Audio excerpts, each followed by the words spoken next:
Hello, my loves. So rainy and cold here today. And I've been feeling a little nostalgic for my vintage aesthetic, hence today's look. But I've had a few viewer requests to talk a little bit more about my experience with Christianity and my thoughts on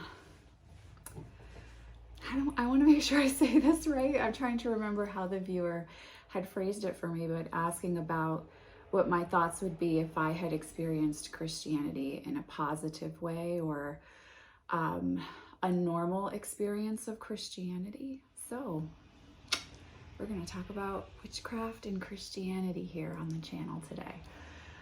For those of you who don't know, which many of you who have been on this journey with me for a long time are aware, I was raised in a cult, a Christian cult. I was raised by Jehovah's Witnesses, a very severe form of Jehovah's Witnesses. So I have not had a positive experience with Christianity. Now, this does not mean that I don't believe that you can have a positive experience with Christianity. I have many friends who believe in God, in the Christian mythology sense, and who are wonderful people and who do good in the world and care very much. And I'm 100% on board for that. I don't think everyone has to believe the same way that I do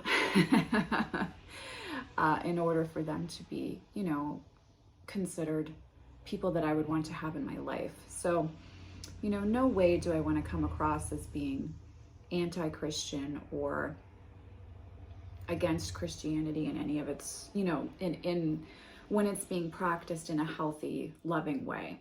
So I want to preface this video by saying that my issues with Christianity in general stem from the misogyny and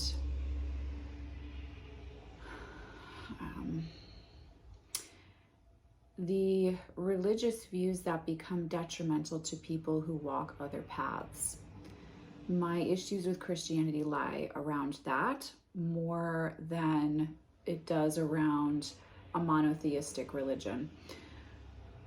First of all, I think religion in general is, to be quite honest, awful. I don't think organized religion was created to bring a deeper sense of love into the world. I think it was created to exert power and control.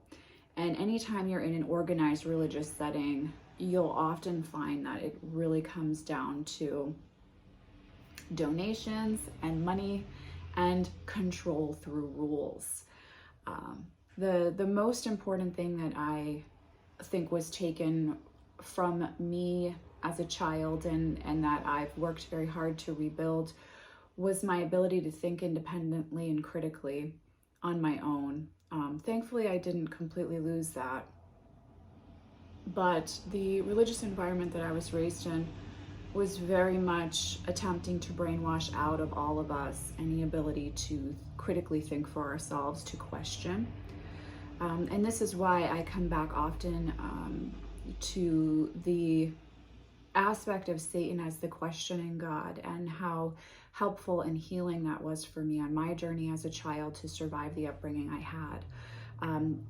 The fact that Satan questioned and was punished for that let me know that I was probably moving in the right direction, questioning the rules and the tenets and core principles of the religion that I grew up in. So my issues with Christianity lie around that everyone has to be the same in order to be saved, in order to be worthy, in order to be seen as valid. And also again, misogyny and the control of the patriarchy that happens through Christianity is something I'm just not able to get on board with in any way, shape, or form. And so while the viewer was asking, what if I'd had a positive experience with Christianity, could I kind of marry that to my practice, or would that come into play at all? And I have to say that obviously I'm not in that situation, so I don't really know. But I think no matter what form of Christianity I may have been exposed to, I would always have been drawn to an alternative spirituality, because I do want my spiritual path to look like one that honors the sacred feminine equally with the sacred masculine. That there can be a God in my form as well, not just in man's form. And I have a major problem with the level of control that's exerted again, and the fact that there's a lot of financial gain that happens for organized religious institutions. And I don't believe that that's an accident. I think that's very, very carefully thought out and well managed. When we look at the Bible, of course, the Bible itself has been adulterated over the years. At various points in time in human history, the men in control and power at the time decided on what books and teachings would be kept and what were thrown away. If you've ever done any research into the Gnostic Gospels, there's a fascinating rabbit hole you can fall down there. Teachings from various other apostles and disciples of Christ that point towards and present a different viewpoint, a slightly different lens to what's been passed down to us as the generally accepted version of the Bible that we work with these days. And I can speak about the Bible because I was forced to read it many times all the way through. So I'm not just speaking in general terms about the Bible as if I've only listened to sermons. It was something that you have to read in the religion that I grew up in. And that was strictly enforced by my parents. So I also find the Bible to be deeply contradictory in nature anyhow when you compare the Old Testament to the New. And if we're looking at an unconditional God of love, I struggle with a God that is going to literally kill and burn witches and people who are gay, queer, anyone who doesn't fit the desired Christian format of, the good Christian person. I struggle to find a way to accept that in any way, shape, or form. I did, especially when I was younger. I don't feel any need to accept it. I don't feel that that's an unconditionally loving God. And so when it comes to organized religion, no, I don't see myself as ever, pursuing that, ever thinking about pursuing it, wanting to pursue it, or incorporating it into my spiritual practice. No. That being said, I do find a few of the rites within the Catholic religion very pagan in nature and quite beautiful to behold. And so there are some little things that I pull from here and there. Of course, the Christian myth is in my DNA, literally. And so I do a lot of personal work around healing those wounds in regards to the patriarchy, but also looking at rewriting the myth within myself. So looking at rewriting the myth of Eve, going back before her to Lilith, and ways of which you can approach the Garden of Eden and the decisions that were made there from a perspective of the choice to eat the fruit actually being a positive one that served the tribe. I also, of course, work with the myth of Satan. I do connect with the energy of the questioning God, as I've talked about many times on this channel. And working with that has been very healing for me throughout my entire life experience. And so that is something that I do pull into my current practice. And I do work with tarot decks such as the Mary L Tarot that bring a lot of the prophecies in Revelation into some of the card imagery depiction within the tarot itself. And I found that to be very healing, to reclaim the four horsemen, to reclaim aspects of Jezebel and Babylon, and this energy of rebellion and freedom and the Nine of Pentacles that I think can marry with some of the iconic imagery I grew up with around the book of Revelations itself. So those things I do bring into my practice. Now that being said, as I said at the onset of this video, I do know many wonderful people who identify as Christians of various, religious aspects of Christianity that I love dearly and have no problem honoring their personal journey. It's just not something that I choose to bring into my own. When you've dealt with serious religious trauma as a child, I don't know that you get to a place where you don't have to have very clear boundaries around your freedom. And again, especially being a woman, the religious experience I grew up in was filled with and rife with shame for women. We were definitely considered the fallen aspect of humanity. Individuals, the sex that was working in alignment with Satan and therefore less trustworthy, less righteous. Women had to wear head coverings to pray in public in the religion I grew up in. We had to wear dresses to meetings, which is like going to church for some people. We were not allowed to wear pants in those type of settings. The man, the husband, the male energy was always considered the decision maker, the person who was more intelligent and more capable. The female energy was supposed to be soft and capitulate to the male energy always. We weren't encouraged to go to college or to explore other options for education. And again, this is a means of control within cults and organized religion. So these type of things really, it have led me as an individual to find it essential to make sure that I keep my spiritual freedom by following my own path, the path of personal responsibility and integrity.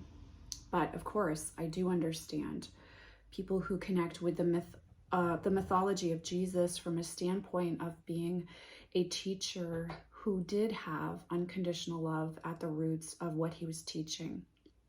And I'm totally on board for the way that he hung with the Magdalene and those who were othered within the community and offered them love and support. I don't necessarily believe that those people needed to be saved from the religious standpoint, but I do love the aspect of his teachings centered around unconditional love for all beings. So yeah, I've sat on making this video for a little while because I have a lot of thoughts and feelings, and I'm very biased when it comes to this. And I know some of you have had beautiful Christian experiences in your life, and it's something that you incorporate into your practice, and I am wholeheartedly supportive of that for you. But it's not something that I need to bring into my personal practice. I don't think I ever will. And again, like I said, maintaining my freedom, maintaining my Nine of Pentacles energy when it comes to my spiritual path is something that I never take for granted. It's such a gift, and it's something that I will never surrender to another person. I just can't do that.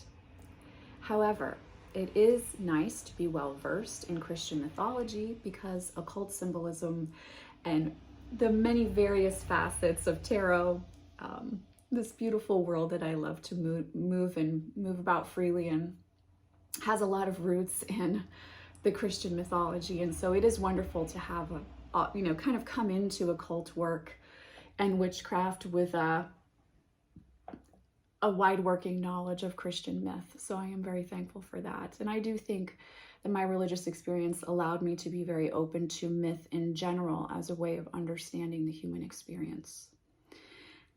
And because I grew up in an environment where the Bible and the Christian myth was interpreted as fact, and I could see the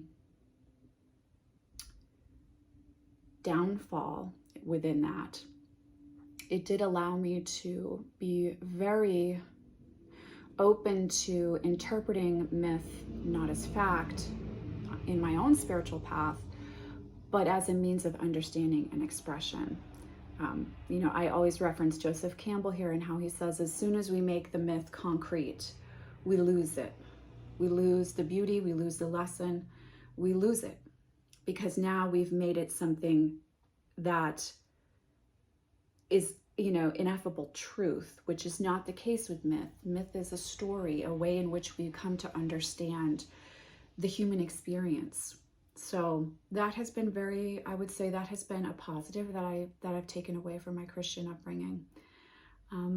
But even if I had had a normal, healthy Christian upbringing, I don't think it would have been a path that I chose to follow. I'm very, very, very happy being a witch. I'm very happy with my sacred feminine-based form of practice and worship. And I'm very, very in love with the personal responsibility that comes with accepting and walking a left-hand path. I love being able to question, much like one of my favorite gods. So I hope that this has given some clarity to the viewers who had asked me to talk a little bit more about Christianity. Again, I'm not against Christianity. It's just not a path that I want to follow. It's not something that comes into my work. In fact, the majority of my work personally, when I'm mentoring with people, revolves around helping them to unfuck themselves from their traumatic Christian upbringings. And so I think that there is a lot that religion has to answer for when it comes to the crimes and atrocities that have been committed on this planet. So those are my thoughts around religion and Christianity. Kind of heavy thoughts, but it is a gray November rainy day, so I suppose that's appropriate. Anyhow, I hope you've enjoyed this video. I am sending you, as always, much love and many blessings. I'll see you in the next video.